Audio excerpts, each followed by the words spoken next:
Jesús Callejo, una semana más, bienvenido de nuevo a Ser Historia. ¿Qué tal, Nacho?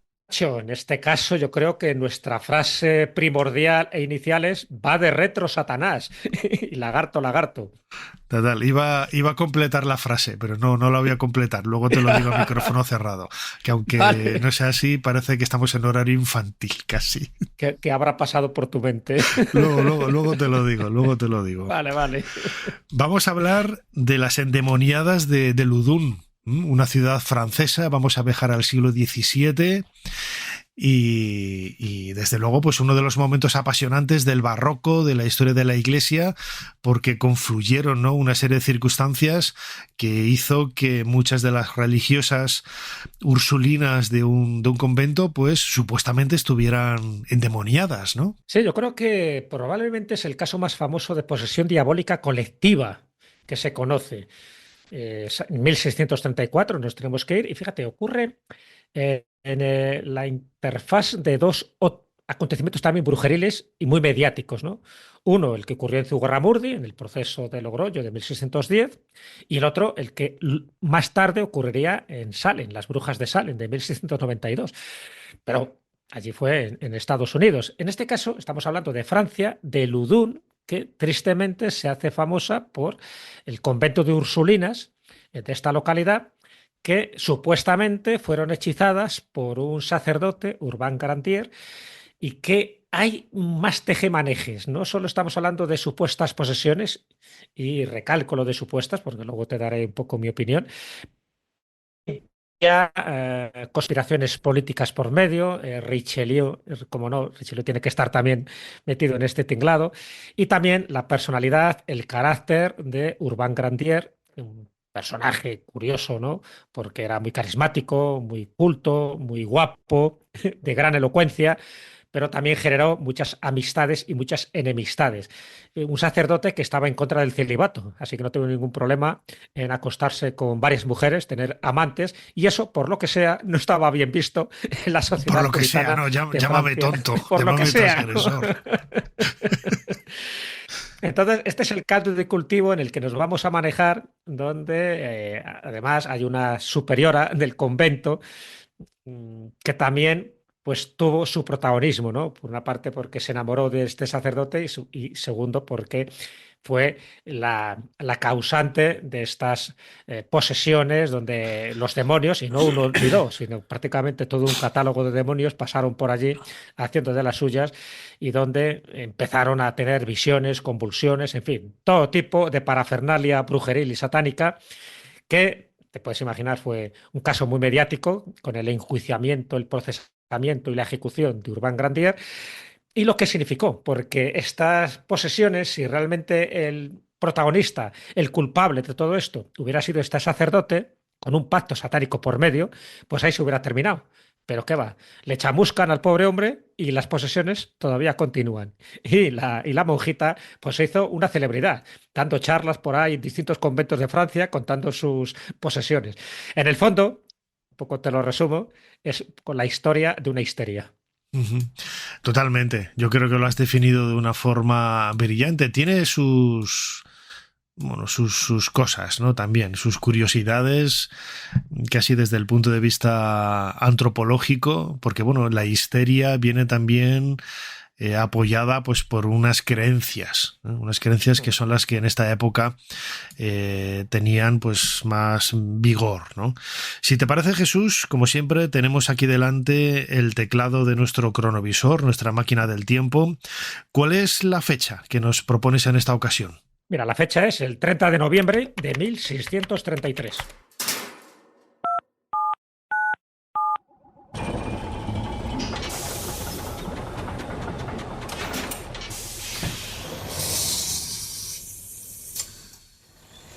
Adelante, pasen. Jesús Callejo les está esperando junto al cronovisor.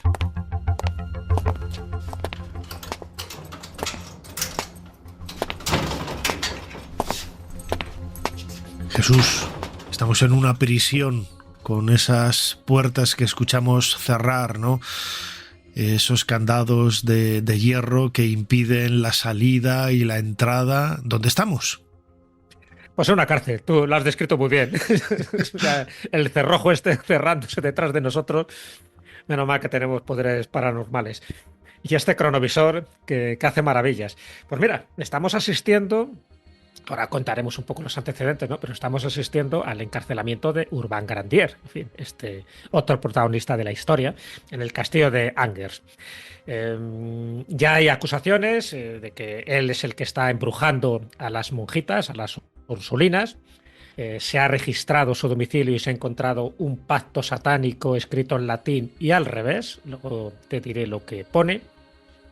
Y lo que estamos viendo es una inspección ocular y física de su anatomía, porque entonces existía la creencia de que si tú encontrabas marcas del diablo en su cuerpo, es decir, marcas que si tú luego clavabas un punzón y tenía insensibilidad a ese punzón, señal inequívoca de que además del pacto escrito hay un pacto tácito, que son estas marcas. Entonces ves cómo le desnudan y se encuentran unas marcas, evidentemente son lunares, en sus nalgas, en su espalda y en sus testículos. 4 marcas. Claro, 4 marcas que ya previamente una de las monjas, que parece que había tenido relaciones carnales con Urbain Grandier, dijo que las tenía, con lo cual ya iban sobre aviso. Y claro, efectivamente, las marcas las tiene, la insensibilidad no, porque cada vez que le clavan un punzón pega unos alaridos de mucho cuidado, lo están oyendo en la cárcel de al lado. Pero sí que nos da un poco la idea de dónde estamos, de quién es este personaje, Urbain Grandier, ya te digo que un elemento principal en toda esta historia, y cómo le están intentando buscar más pruebas de las que ya han conseguido. Ojo, otra cosa es que ese pacto diabólico firmado, que hay que ser estúpido para firmar un pacto con el diablo y dejarlo por escrito, sea auténtico, ¿no? Pero todo esto tiene que ver con su vida, pues bastante inmoral, con su vida pues bastante arrogante, ese tratado en contra del celibato de los sacerdotes que había escrito y ese comportamiento que por supuesto generaba escándalo. Y lo peor de todo es que se enfrentó con determinadas autoridades, entre ellas le llegó, como no, todas estas informaciones al cardenal Richelieu. Pero claro, este cura párroco de Saint-Pierre de March, de la iglesia de San Pedro en Ludun, por entonces tenía 27 años, es cuando ya tiene una biografía un poco escandalosa, porque se sabe que se acuesta con Philippa Trincat. Philippa Trincat, él siendo sacerdote, era la hija de Luis Trincat, el fiscal del rey en Ludun. El rey era Luis XIII. Y además, no solo eso, no solo se acuesta, sino que la deja embarazada, que es el padre del hijo legítimo de Felipa. Además, fue amante de Madeleine de Bru, la hija de René de Bru, que era uno de los grandes hidalgos, en fin, de los grandes dirigentes de la época en aquella zona de Francia. Todo esto, te puedes imaginar que al final van con el chivatazo al cardenal Richelieu y aprovechan este caso de donde las ursulinas empiezan a ser endemoniadas, aprovechan para acusarle de todo lo habido y por haber. Algunas acusaciones reales de inmoralidad y otras acusaciones no tan reales sobre que él fue el agente de introductor de los diablos y de la multitud de demonios en ese convento. Fíjate, hay un elemento, un común denominador en muchas de estas historias, sobre todo de posesiones, de brujería, etcétera, que es el sexo. Porque bueno, si tú estás poseído por el demonio, has podido tener quizás la mala fortuna de que, bueno, pues no sabemos por qué te ha entrado el demonio, ¿no? Pero siempre hay cierto halo de sexualidad, también por ese aspecto de malditismo que había relacionado con el sexo en esta época. Sí, a ver, siempre que hay casos de exorcismos, de endemoniados, de sectas satánicas, casi siempre hay 2 elementos comunes. Por una parte es el dinero o el poder y otra parte es la sexualidad, ¿no? El líder normalmente se intenta beneficiar a sus acólitas. Y en este caso hay algo parecido, pero no es exactamente real lo que llegaron a contar como versión oficial, porque en este caso Urbain Grandier no es el confesor, no es el sacerdote de ese convento, a pesar de que así fue requerido por la Madre Superiora. que también tiene su punto, ¿no? La madre superiora era Juana de los Ángeles, llamada, realmente su nombre era Jeanne de Belcier, pero como nombre dentro de la hermandad, pues era Juana de los Ángeles. Una mujer también muy peculiar, en aquella época tenía también 27 años, tuvo una enfermedad de joven, quedó contrahecha, no medía más de 1,30 y parece que quedó como rendida ante la belleza de Urbain Grandier. Y quiso la Madre Superiora que fuese su confesor, el de ella y el de las monjas, ¿no? El de las Ursulinas. Y él, como ya vio el percal, dijo que no quería. Claro, esto ya generó también una cierta revancha, ¿no? Tras el rechazo de Grandier, acepta el cargo el canónigo Mignon. Pero es que Mignon era el rival en la carrera eclesiástica de Urbain Grandier, ya se las tenía juradas. Como ven, ya empieza a haber muchísimos enemigos alrededor de este sacerdote. Solo faltaba la chispa que generara el fuego.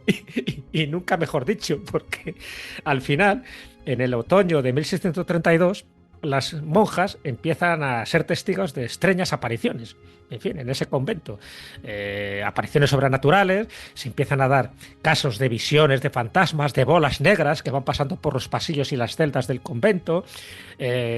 Contenían el aliento hasta hincharse, las monjas, eso decían, alteraban sus voces y eran voces guturales, voces aterradoras, a veces daban chillidos que te dejaban los pelos como escarpias, ponían los ojos en blanco, corrían por el refectorio y por las habitaciones, a veces quitándose los hábitos, tenían actitudes provocativas, sueños pecaminosos, en fin, todo esto. Claro, dice, aquí está pasando algo.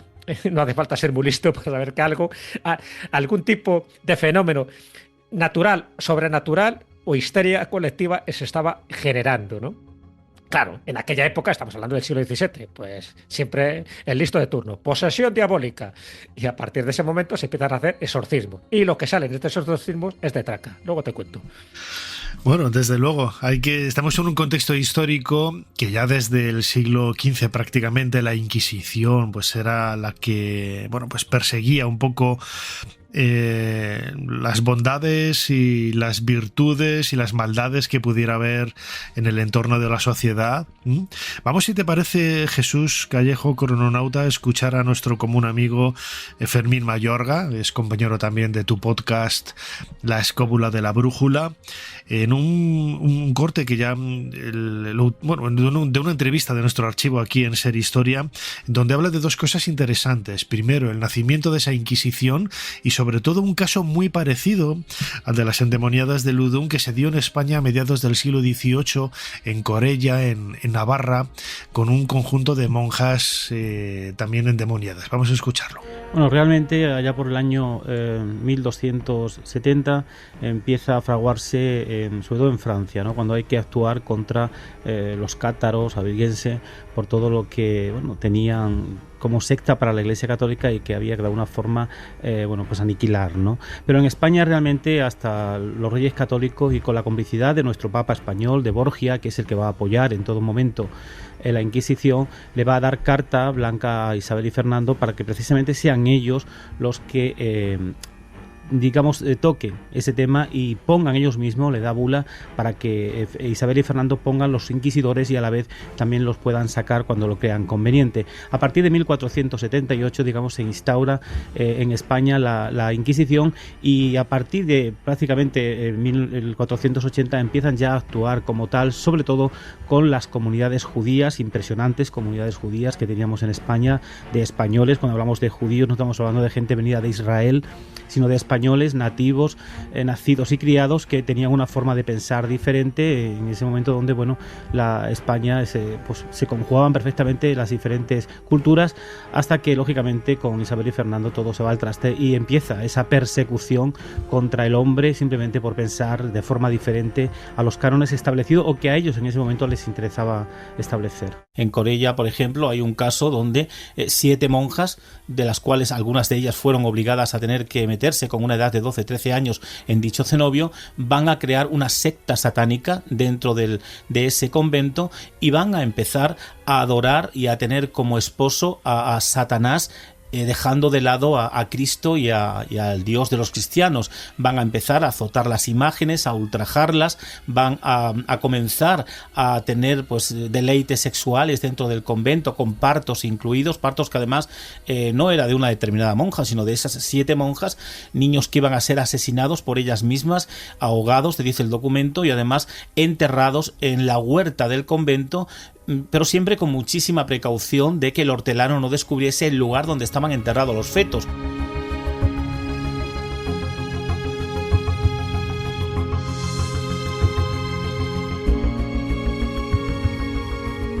Bueno, pues la verdad es que la historia se las trae, ¿no? Siempre la presencia del demonio, siempre la presencia del sexo, siempre la imagen de ese supuesto libertinaje en el interior de... Bueno, supuesto no, demostrado y reforzado y evidenciado dentro del monasterio, pero vemos que la historia de las monjas de Ludun es solamente quizás la punta del iceberg, ¿no?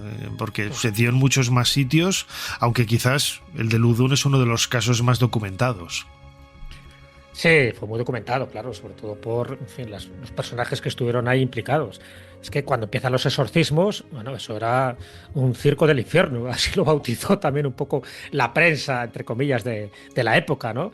Porque había de todo allí, todo tipo de declaraciones, lo más morbosas, y eso ya sabes que atrae muchísimo el interés, ¿no? No solo de las autoridades eclesiásticas, también de las civiles y, por supuesto, del pueblo y muchas veces del populacho, porque lo que iban allí era satisfacer un poco esas pretensiones morbosas de lo que se estaba originando.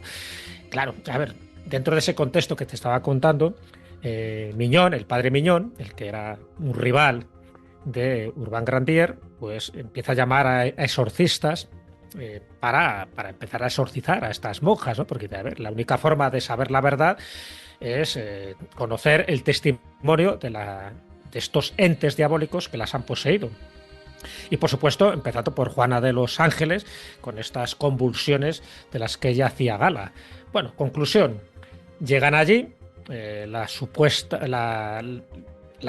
superiora, me refiero, ¿no? En este caso la superiora revela que ella y otras monjas estaban poseídas por 2 demonios, incluso dan sus nombres, Asmodeo y Zabulón, y que habían llegado hasta ellas cuando, y aquí viene lo bueno, cuando el padre Urbain Grandier arroja un ramo de rosas por encima de los muros del convento, y ese ramo de rosas estaba maldecido, estaba endemoniado, y eso fue lo que provocó, fue el detonante, fue el casus belli de que ellas empezaran a estar endemoniadas por Asmodeo y Zabulón.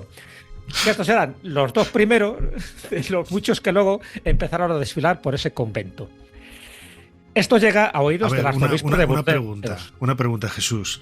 ¿Lo de lanzar un ramo de rosas por encima del muro era literal o era una metáfora de estar lanzando otra cosa dentro de otra cosa? Que era literal. Lo dijeron así.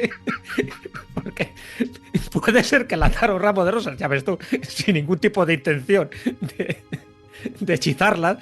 Pero el ramo de rosas lo utilizaron como prueba. Dice, ¿ves? En estas rosas, porque más o menos coincide en el tiempo, cuando él lanza ese ramo de rosas, que posiblemente estaba requiriendo en amores a alguna de las Ursulinas, no lo olvidemos, ya sabemos, las pretensiones libidinosas que tenía Urbain Grandier, y otra cosa es que eso fuera el germen de los hechizamientos y de que fueran endemoniadas. Bueno, el hecho es que llega a oídos del arzobispo de Burdeos y, bueno, pues, gracias a él, porque el arzobispo de Burdeos sí que era amigo de Urbain Grandier. Bueno, por lo menos ahí eran coleguillas. Entonces él paraliza los exorcismos, se interrumpen en marzo de 1633 y las monjas fueron recluidas en sus celdas. Vale, hasta ahí dice, parece que aquí se termina el asunto, pero ya el nombre de Urbain Grandier ya sonaba, ya estaba ahí con el ramo de rosas. El hecho es que, unos meses después, otro de sus enemigos, Jean de Laubardemont, pariente de Juana de los Ángeles y protegido del cardenal Richelieu, pues lleva a un fraile capuchino amigo suyo, ¿no? El fraile Tranquil. Tranquil, que traducido sería un poco tranquilo, pero de tranquilo no tenía nada, ¿no? Y entonces dan al cardenal noticias de esos fallidos exorcismos. Dicen, estos exorcismos no han llegado a nada. Yo traigo aquí el exorcista bueno, que es el capuchino, y dice, ya verás cómo estas mujeres hablan. En ese momento lo que hace es que el cardenal vuelve otra vez a arrestar a Urbain Grandier y la acusa de brujería. Es el momento en el que hemos ido dentro de nuestro cronovisor. La acusa de brujería, le meten en la cárcel, le buscan estas 4 marcas diabólicas que tienen el pompis, que tienen la espalda, y efectivamente ya está. Este es el causante de esta brujería, aparte del ramo de rosas que lanzó por la tapia. Conclusión, cuando empiezan a hacer nuevos exorcismos a las monjas, ya no solo sale Asmodeo y Zabulón. Ahora empiezan a desfilar Isacarón, Astaroth, Gresil, Balán, Leviatán, Behemoth, Celso, Acaos, Cedón. Yo no tenía ni idea de que estos demonios existían, pero oye, ahí sale. Conclusión, para hacer un poco breve el resumen.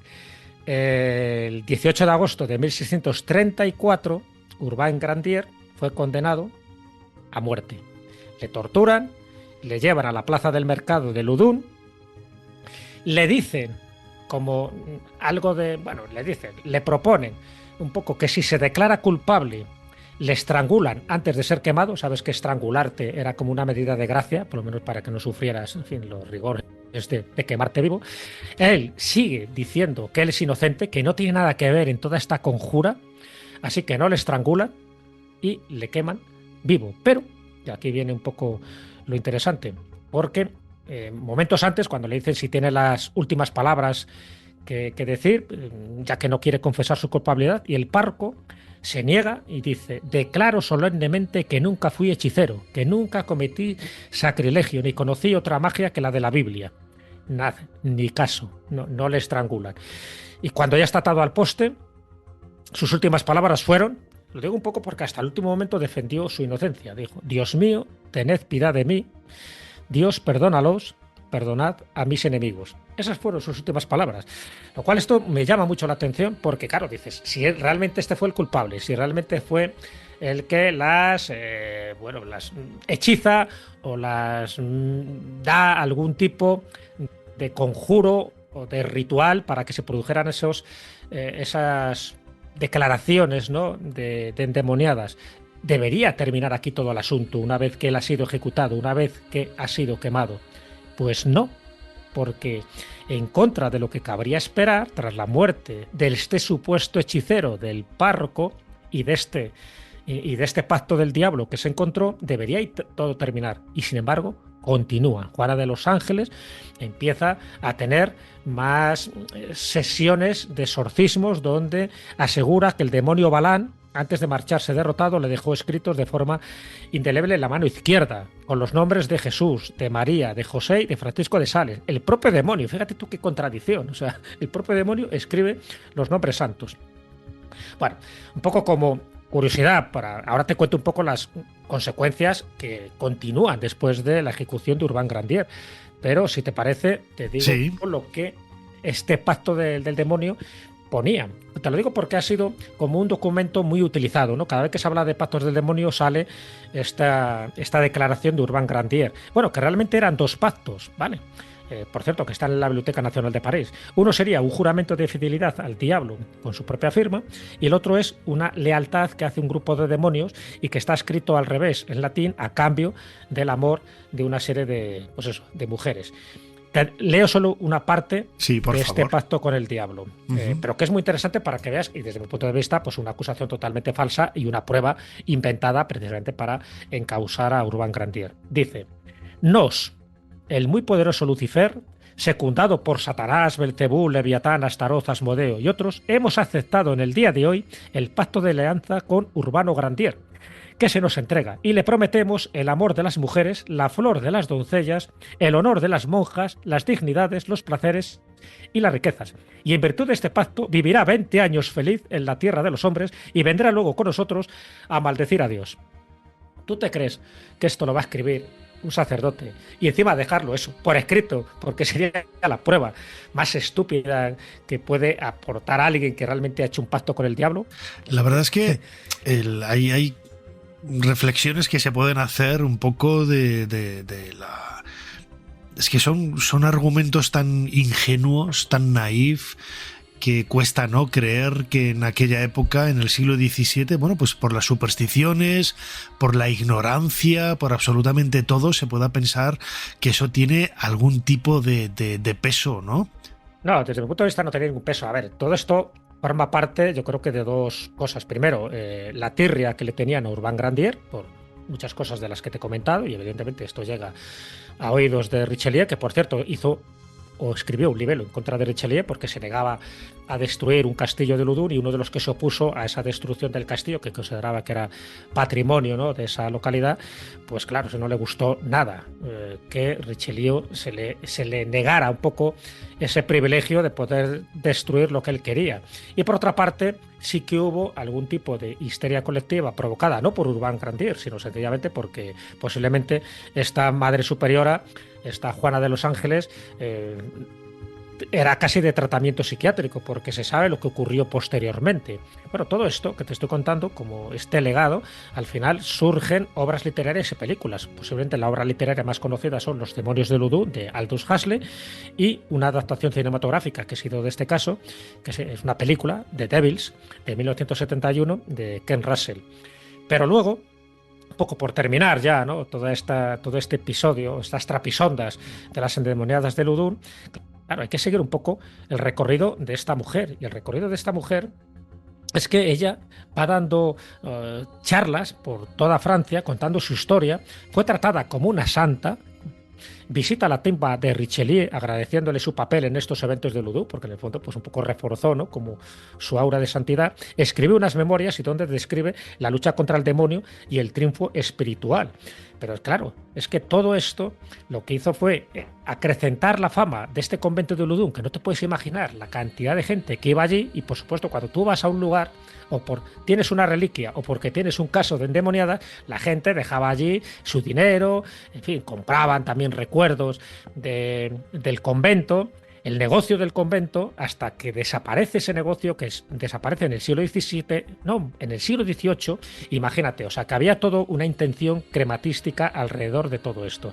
Y luego, en fin, todas las invenciones que hizo esta madre superiora, porque ella decía, por ejemplo, que tenía estigmas y que la camisa que le dan de una forma sobrenatural tenía poderes sobrenaturales para que favoreciera el parto de las mujeres.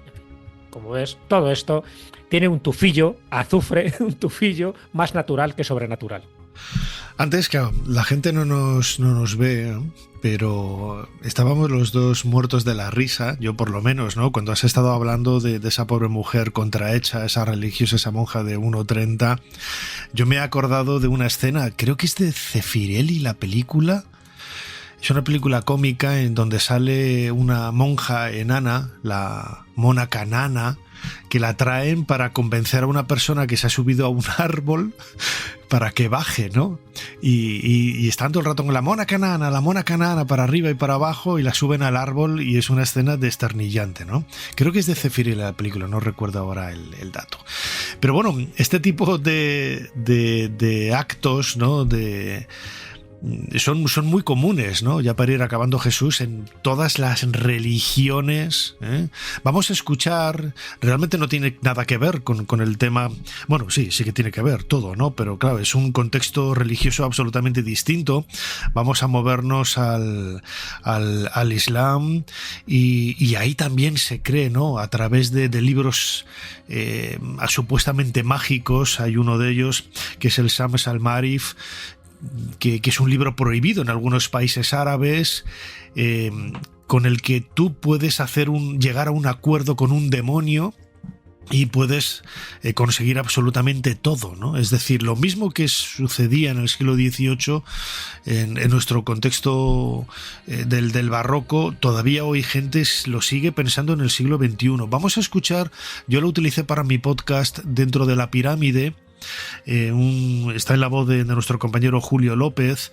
Es el testimonio que yo saqué de un taxista aquí en Madrid, un taxista marroquí, que me estuvo hablando de este tipo de elementos mágicos y de la existencia de este libro, que yo lo conocía, ¿no? Y él me hacía referencias, ¿no?, porque estuvimos hablando de Egipto, del mundo árabe y tal, y me sorprendió, ¿no?, la superstición que hay en algunos sectores todavía, sobre todo por estos supuestos pactos demoníacos que se pueden conseguir a través de la lectura de libros. Vamos a escucharlo, sobre todo a través de este libro, el Shams al-Ma'arif. Existe un libro que está prohibido en muchos países. Es el Shams al-Marif. Solo con abrirlo y empezar a leerlo caes bajo el control de los demonios que hay en su interior. Es muy peligroso. En él se tiene contacto con muchos demonios. Ahí están sus nombres. Les puedes pedir cualquier cosa, pero a cambio has de pagar un precio muy caro. Sirve para conseguir lo que desees o también separar familias, lo que sea. Por ejemplo, imagínate que hay una chica en América que te gusta, pero ella no te presta atención. Uno de estos demonios te puede ayudar. Solo tienes que sacrificar un gallo negro leyendo el nombre de ese demonio. Automáticamente, ella recibirá en sueños un mensaje y se presentará en tu casa para estar a tus pies, aunque viva muy lejos. Tomará un avión y la tendrás junto a ti.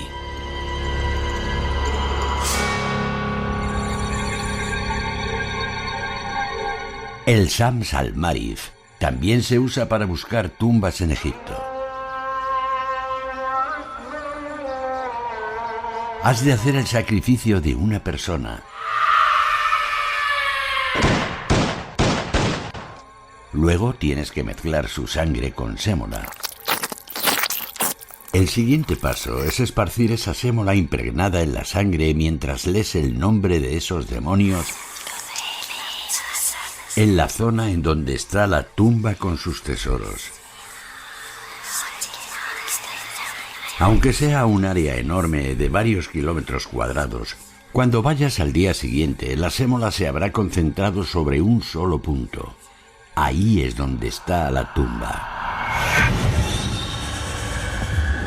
Pero para entrar aún necesitas superar el último obstáculo, ya que la tumba está protegida por un espíritu. Para vencerlo, has de leer algunos pasajes de ese libro maldito. Al escucharlo, el espíritu se quemará y desaparecerá. Solo entonces puedes entrar en la tumba y tomar de su interior los tesoros.